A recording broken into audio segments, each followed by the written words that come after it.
Aiza market యార్డ్లో ఉన్నాం మనమంతా. చూస్తున్న మొక్కజొన్న కొనుగోలు కేంద్రంలో దారుణమైన పరిస్థితి ఉంది రైతులకు. మరి వాళ్ళు తెచ్చి దాదాపు 30 రోజుల నుంచి ఈ మార్కెట్ యార్డ్లో దానప్రాసలను మొక్కజొన్న దానప్రాసలను నిల్వ చేసినారు, పోసినారు. ప్రభుత్వం నిర్లక్ష్యంతో ఇవాళ మొక్కజొన్నను కొనలేని పరిస్థితిలో ఉన్నది.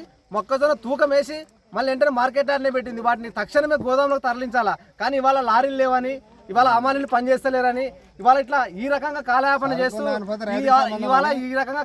చేస్తూ రైతుల నెత్తి మీద ఉరితాలు బిగించే పరిస్థితి ఉన్నది. ఇవాళ రైతు రెక్కాడితే కానీ డొక్కాడని పరిస్థితిలో పంట పండించి మార్కెట్ యార్డ్కి తెస్తే కూడా చేతగాని ప్రభుత్వం రేవంత్ రెడ్డి సర్కారు ఇవాళ ధాన్యాన్ని కొనలేని పరిస్థితిలో ఉందంటే ఎంత దుర్మార్గమైన పరిస్థితి తెలంగాణ రాష్ట్రంలో రైతులకు వస్తుందంటే ఇది చెప్పుకోలేని పరిస్థితి ఉన్నది.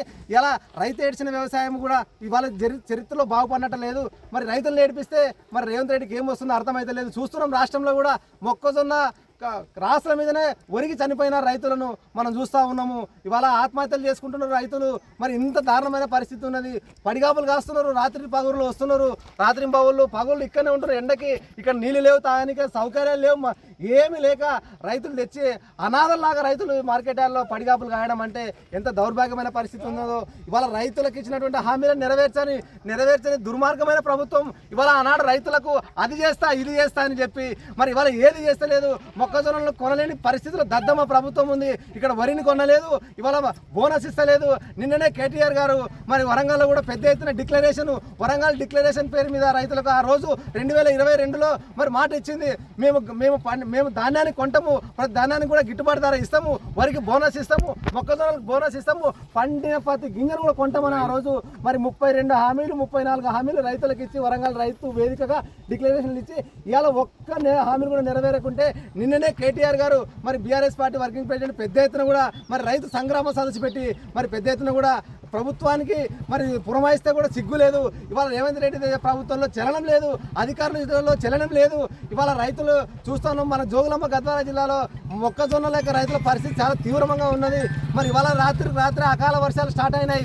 వానకాలం ఎండాకాలం అన్ని వాన గాలి వస్తే రాత్రికి పెద్ద వర్షాలు వస్తే మాత్రము రైతు మునిగిపోయే పరిస్థితి ఉన్నది. మరి ఒక్కొక్క రైతు దాదాపు 100 క్వింటాలు 200 క్వింటాలు పండించి ఇక్కడ పోసినాడు. మరి ఇదే ఐజా మార్కెట్ యార్డ్లో మరి మొక్కజొన్నలు దాదాపు 80,000 క్వింటాలకు పైగా ధాన్య ప్రాసెస్ ఇక్కడ ఉన్నాయి. వీటన్నిటిని ఎప్పుడు ఎత్తి మరి గోదాములు తరలిస్తారో అధికారులకు ఫోన్ చేస్తున్నాం, డిఎంకి ఫోన్ చేస్తే కూడా నిర్లక్ష్యమైన సమాధానం చెప్తున్నాడు. మేము అప్పుడు పెడతాం ఇప్పుడు పెడతాం అంటున్నాడు. ఒక్కొక్క లారీ పెడితే ఎన్ని కొనబోతుంది? అంత కలిసి ఒక 50 క్వింటాలు కూడా చేర్చలేని పరిస్థితిలో ఉన్నది. ఇవాళ పెద్ద ఎత్తున మార్కెట్ యార్డ్కి దాదాపు ఒక 50 లారీలు పెట్టి ఈ 2-3 రోజులలో తరలిస్తేనే రైతులకు బాగుంటుంది, లేకుంటే రైతులు నాశనమయ్యే పరిస్థితి ఉన్నది. ఖబర్దార్ రేవంత్ రెడ్డి సర్కారు, మీరు రైతులతో కాదు పెట్టుకునేది, మీరు రాజకీయం చేయాలనుకుంటే చేయండి, రైతుల మీద కాదు చేసేది.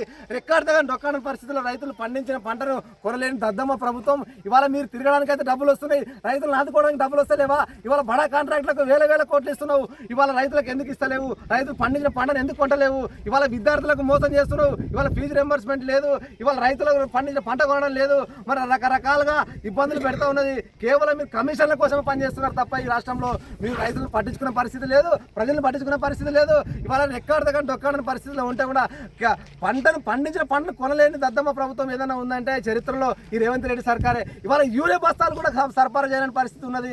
కాబట్టి రైతులకు ఏది కూడా చేయలేనటువంటి ఈ దుర్మార్గమైన ప్రభుత్వాన్ని మనం ఖచ్చితంగా మెడలు ఉంచాల్సిందే, మన హక్కులను సాధించుకోవాల్సిందే. అందుకోసమని ఈ మార్కెట్ నుంచి రేపు పెద్ద ఎత్తున పిలుపునిస్తున్నాము.